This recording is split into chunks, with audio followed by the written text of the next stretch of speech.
અને હવે આજના દિવસના સૌથી મોટા સમાચારથી કરીશું બુલેટિનની શરૂઆત। તો અમદાવાદમાં આઈટીના સૌથી મોટા સમાચાર મળી રહ્યા છે। જે અમદાવાદમાંથી આઈટીના સૌથી મોટા સમાચાર। કેમિકલના ઉત્પાદકને ત્યાં પડેલા દરોડાની તપાસ અંતે પૂર્ણ થઈ ગઈ છે। આધા 50 કરોડનો દલ્લો મળી આવ્યો છે। આ દરોડામાં રૂપિયા 10 કરોડની રોકડ રકમ પણ કબજે કરાઈ તો રૂપિયા 40 કરોડના દાગીના પણ હાથ લાગ્યા છે।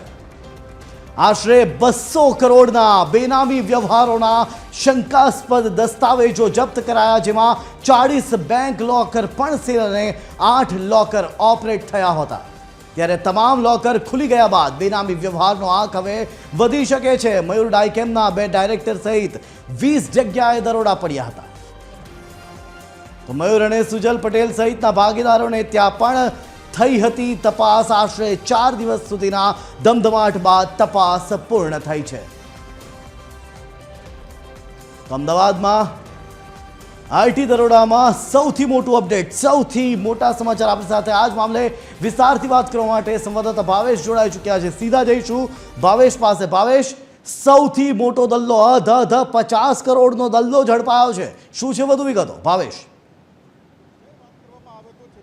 દિવસોથી જે વેપારીઓમાં ચર્ચાનો વિષય હતો તે ઇન્કમટેક્સ વિભાગના દરોડા હતા, કારણ કે કેમિકલ વેપારીના ત્યાં ઇન્કમટેક્સ વિભાગે દરોડા પાડ્યા અને જે તપાસમાં ચોંકાવનારા ખુલાસાઓ થયા છે। અત્યારે જે વાત કરીએ તો તપાસ પૂર્ણ થઈ ચૂકી છે અને ઇન્કમટેક્સના આ તપાસને લઈને સૌથી મોટા સમાચાર સામે આવ્યા છે, કારણ કે ઇન્કમટેક્સ વિભાગને આ 4 દિવસની તપાસમાં 50 કરોડ રૂપિયાનો દલ્લો મળી આવ્યો છે। સૌથી મોટી વાત છે કે 50 કરોડનો જે દલ્લો મળી આવ્યો છે તેમાં આપણે વિગતવાર વાત કરીએ તો 10 કરોડ રૂપિયા રોકડ રકમ અને 40 કરોડના સોના ચાંદીના દાગીના મળી આવ્યા છે।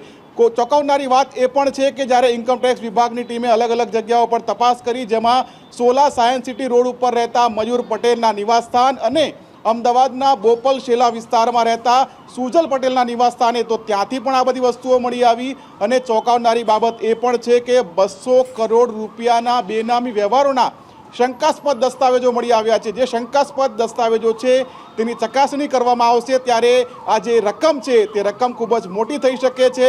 ઇન્કમટેક્સ વિભાગે તપાસ કરતા 40 જેટલા બેંક લોકર હોવાની માહિતી સામે આવી અને જેમાંથી માત્ર 8 બેંક લોકર છે કે જે હજુ ઓપરેટ કરવામાં આવ્યા છે। હજુ જ્યારે 32 બેંક લોકરો ઓપરેટ કરવામાં આવશે ત્યારે તેમાંથી શું મળી આવે છે તે સૌથી મોટો સવાલ છે, કારણ કે સોના ચાંદીના દાગીના, રોકડ રકમ, આ તમામ બાબતો તો અત્યાર સુધીમાં જે 50 કરોડની સામે આવ્યું છે, પરંતુ જ્યારે બેંક લોકરો ખુલશે, ડિજિટલ ડેટા મળી આવશે, દસ્તાવેજોની ચકાસણી કરવામાં આવશે, ત્યારે જે બેનામી વ્યવહારોનો જે આંકડો છે તે 100 કરોડને પાર જાય તેવી પૂરેપૂરી શક્યતાઓ છે। ત્યારે હવે આ જે દસ્તાવેજો મળી આવ્યા છે શંકાસ્પદ, તેની તપાસમાં શું હકીકતો સામે આવે છે તે જોવાનું રહેશે। જય જી, આભાર ભાવેશ સમગ્ર માહિતી આપવા બદલ। તો જે રીતે ભાવેશે જણાવ્યું એ રીતે કે હવે આવનારા દિવસોમાં જે લોકર કે જે હજી ખુલી રહ્યા છે, જે સીઝ થયેલા લોકરો ખુલશે ત્યારે આ આંકડો વધી શકે છે। રૂપિયા 40 કરોડના દાગીના અત્યાર સુધી હાથ લાગ્યા છે અને આશરે